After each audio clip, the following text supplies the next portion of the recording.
لو بتبدأ يومك بالنوم متأخر أو التليفون أول ما تصحى من النوم والكافيين اللي بيحاول يصحيك بالعافية في بداية اليوم، فأنت بتقتل إنتاجيتك من قبل ما اليوم يبدأ.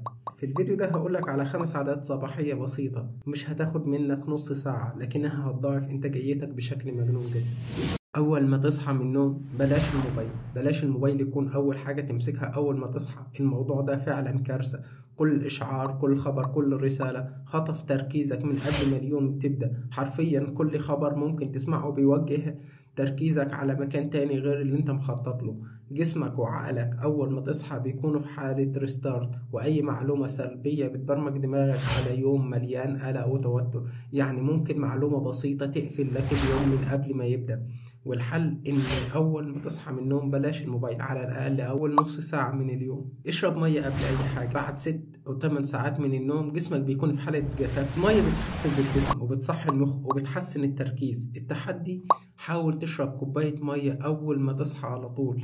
اتحرك بالظبط زي ما سمعت، مش لازم تروح الجيم أول ما تصحى، ولكن أول 5 دقايق أو 10 دقايق مشي استرتش بسيط كفاية علشان بس تفوق جسمك. الحركة الصباحية بتزود ضخ الدم وبتنشط العقل وبتحسن المزاج وبتملي يومك طاقة على الأقل في البداية. الفكرة بدل ما تفوق بالقهوة، فوق بالحركة والتمارين البسيطة اللي ممكن تعملها في بداية التخطيط. انت محتاج تخطط ليومك قبل ما يبدأ. بدون خطة بتضيع وقت كتير. كل يوم الصبح خد 5 دقايق، حدد 3 أولويات لليوم. اكتب على الورقة أو فيا ابليكيشن، اكتب ايه الحاجات اللي انت محتاج تنجزها على مدار اليوم، لانك لما بتكتب عقلك بيسجل المهام، بيقلل التشتت اللي ممكن يجيلك على مدار اليوم. وقف في الشمس، حاول تاخد شوية شمس.